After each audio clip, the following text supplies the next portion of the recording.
The 2022 NBA offseason is going to be an interesting one. So I wanted to go through every single team in the league and talk about the biggest question mark that they're facing this offseason. And I'm going to begin with potentially the most interesting team in this entire offseason, the New York Knicks. I'm rolling around the idea of doing a full-length video on the Knicks, on how to fix them, on how to change around this roster. Let me know if that's a video you guys would be interested in seeing. But for them, really, it comes down to what's the plan with Julius Randle? This is a guy that was an All-NBA player 2 years ago, had a down season this year, and the entirety of their roster really revolves around his future with the group. They have RJ Barrett, they have some other young guys, but in terms of a big time player that you could potentially build around outside of RJ Barrett, Julius Randle is that guy. For me personally, I would try and move him. I would try and get something out of him, but they kind of need to resolve that and figure out if he's the guy moving forward or if they're going to move him. And in a similar situation is the Utah Jazz. Those two teams are related. There's rumors going around about the possibility of Donovan Mitchell going to New York at some point over the next couple of seasons. But for them, their big question revolves around Rudy Gobert, who had a better offensive season this year,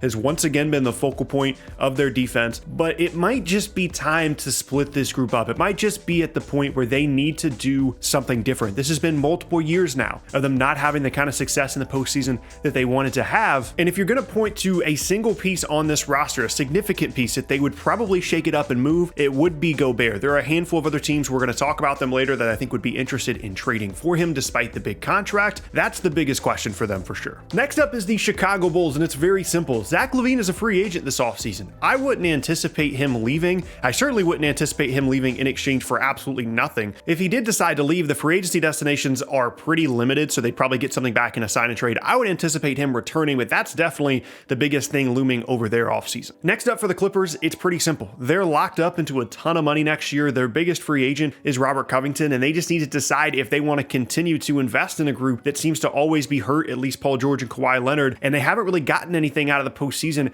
in this Kawhi and PG era. So they have to decide if they want to bring back Covington as well as other guys and continue to invest in a team that's disappointed. Next up now is the Atlanta Hawks, and there are a couple of different teams in this video that qualify for let's trade 2 or 3 guys or 2 guys and a pick in exchange for one other player to really raise the ceiling of our team. And I think Atlanta is squarely in that category. The problem is they have so many good and solid players up and down the roster that it's hard to figure out exactly where you need to upgrade. They need better wings because they were so bad defensively this season, despite having an incredible offensive season. Trae Young was incredible. I just don't know what position specifically you upgrade. I think Rudy Gobert, as we mentioned earlier, would be an interesting fit for them to just kind of raise that group's ceiling up to a top half of the league team defensively. I don't know where the move is, but they need to figure out how to become a better defensive team. Moving on now to the Minnesota Timberwolves, and they are in a really interesting spot because it's very easy to make the case for them to just do nothing and to just continue to grow internally. The thing is, though,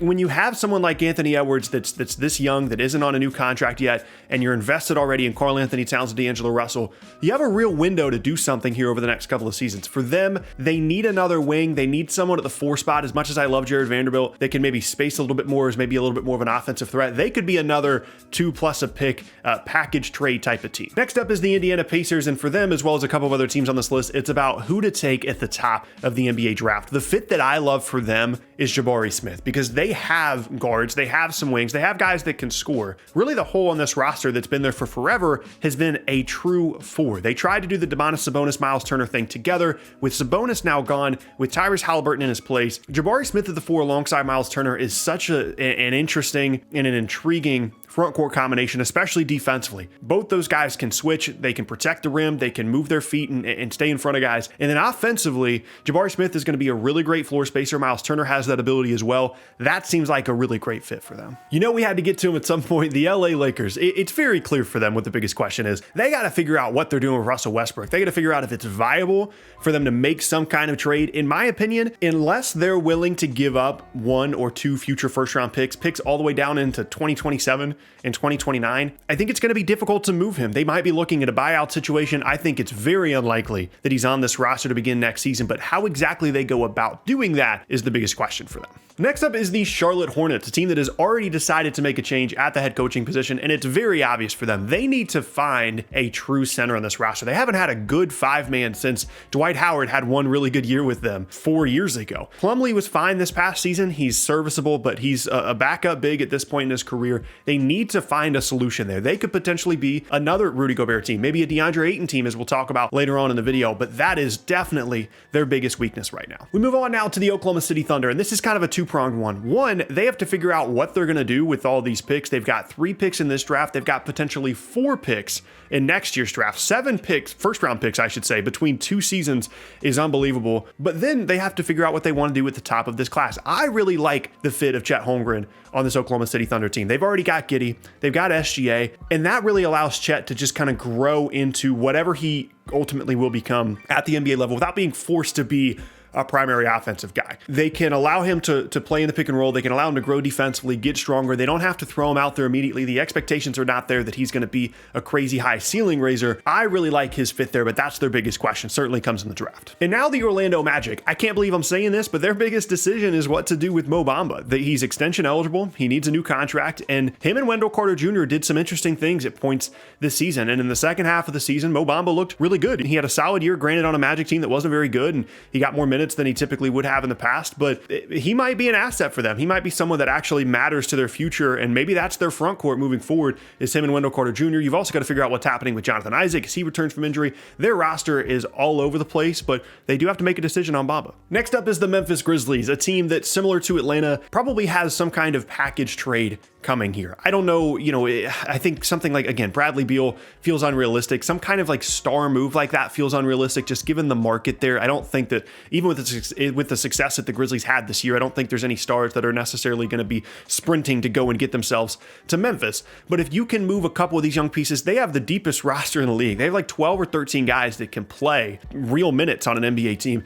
They can move a couple of those guys, get a ceiling raiser, get another wing. That certainly will help them going into next season. Speaking of Bradley Beal, we've mentioned him multiple times without even getting to the team that he's currently on right now, and that's the Washington Wizards. He has a player option for this offseason. I would expect him to decline it, and Washington is in a weird place because if Beal declines the player option, they can re-sign him to this huge max extension that's worth over like $200 million.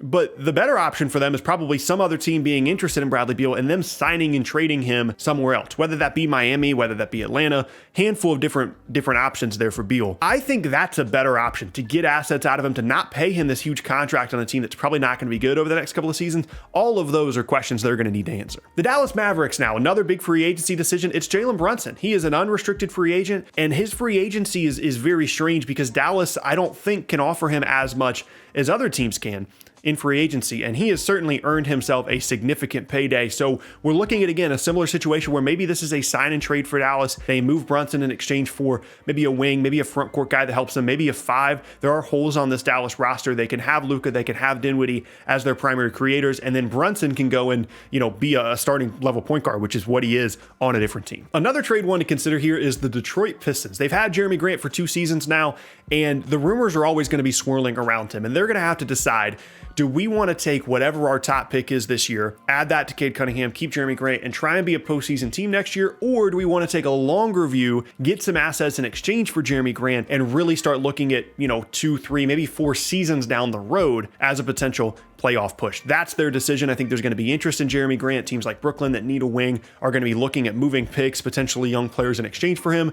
That's going to be certainly their biggest decision. Now we get to a team that has become increasingly interesting as we've gotten closer to the offseason, and that is the Portland Trailblazers. They made all these moves during the season to open up cap space rather than looking to trade Damian Lillard, and now they're in a situation where they could have max cap space this offseason, in an offseason in which a lot of other teams don't have that ability. They could be a player for Bradley Beal. They could be a player for Zach LaVine if those guys wanted to leave their teams. They have the opportunity to go out and do that. They just have to decide if that's a swing that they want to take. Presumably it would be, as Damian Lillard continues to age. It was a very weird year for Dame, but they have a lot of flexibility and a lot of options. And again, in an offseason in which free agency isn't an option for a lot of other teams, it is for Portland. The Toronto Raptors are up now, and the very obvious answer to this is they need to figure out what they're doing at the 5 spot. They don't really have a true 5 that can play 35 minutes a game on this roster. I really like Precious Achiuwa, but he's moved away from being this true 5 into more so of like the Pascal Siakam role, where he's a perimeter-oriented guy. He can shoot the ball. He's had a really good year.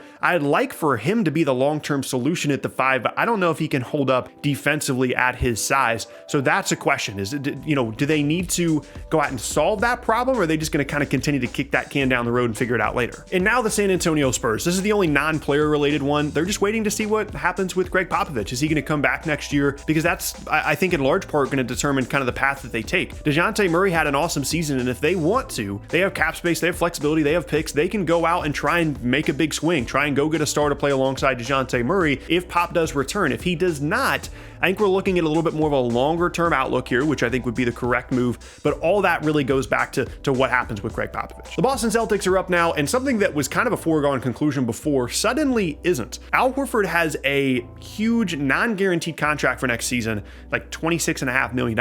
And it was kind of a foregone conclusion that they were going to buy him out of that contract, save themselves a ton of money as a team that's well over the salary cap. But he was so good and so impactful for them this season, especially so far in the playoffs, that maybe they'll want to keep him around on that number. Maybe they want to trade him and get some value out of him now that he does have a little bit more value, or they could buy him out and then just re-sign him back, I guess. But that's suddenly become a much bigger question for them. Now we have the Houston Rockets, another team at the top of the draft that needs to figure out what they want to do. I really like Paolo Banchero for them. I think he's a really interesting fit on a roster that has a ton of guards, that has some interesting bigs like Şengün, like Christian Wood. You don't really want to step on the toes of guys that you just brought in, whether that be Wood or probably more importantly Şengün, by bringing in someone like Chet. I like Banchero for them. I think he's someone that really fills a role and a need for them, and they're going to have the flexibility and the roster ability to kind of let him grow into whatever he ends up becoming without forcing him into any kind of specific role. The Miami Heat are up next, and they need to decide what they're going to do about Tyler Hero this offseason, because he's going to get paid soon. He's going to get a big contract whenever he does get paid. They need to decide, is this an asset they want to go ahead and cash in on now in exchange for someone like Bradley Beal or Zach LaVine or some free agent yet to be named,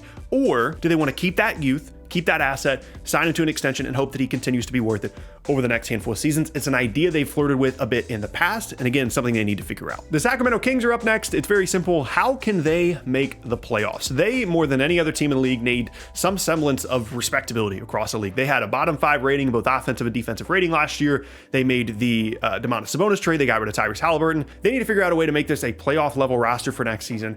That's the bottom line. Philadelphia is up next, and it is the James Harden extension, which isn't really a decision. They're going to sign him to the extension because they moved all these pieces for him. Unless something catastrophic happens in the playoffs or in the offseason, they're going to bring him back. It's just, how comfortable are you with that? But again, I mean, that's obviously their biggest question mark, even though that question is kind of already answered. The Pelicans are up next. Again, another obvious one. It's Zion. Is he going to commit to the Pelicans? Is he going to be a guy that wants to continue to grow and develop alongside a group that looked pretty good this year, especially in the postseason? They might be a 45-win team next year if Zion plays the entire season. And really, that's not a Pelicans question. They want to keep him. They want him to be healthy. They want him to stay. Zion just needs to decide if he's all in or not. The Brooklyn Nets now, and it is Bruce Brown's free agency. You would think it would be Kyrie. I don't think there's any way that Kyrie is going to leave Kevin Durant and want to go somewhere else once again. They never know with Kyrie, though. Bruce Brown's free agency, he's unrestricted. He had an incredible year, really grew and developed as a shooter, and is critical to this team. I don't know if they're going to, have the stomach to pay him considering the luxury tax implications of that, but it's a big decision for them for sure. I can't believe it took us this long to get to this team. It's the Phoenix Suns, and it's the DeAndre Ayton extension.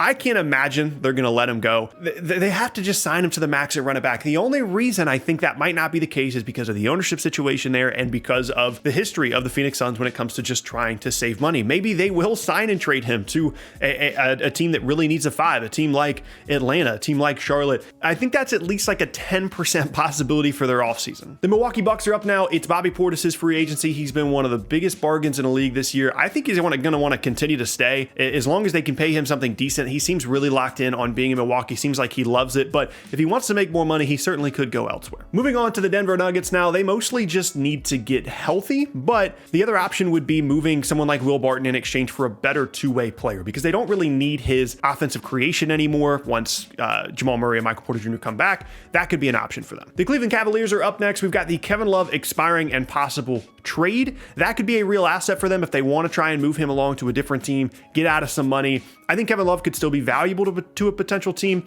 maybe a potential contender. I think that's a decision they need to make. And then last up now is the Golden State Warriors and the Jordan Poole extension. I have no idea what the ceiling is on the potential contract extension for Jordan Poole. I do know that whatever it's going to be for Golden State, it's going to be very expensive. They could just kick the can down the road for a year and figure it out later, but if they want to make a decision this offseason, they certainly could. And those are the biggest questions for every single NBA team in the 2022 offseason.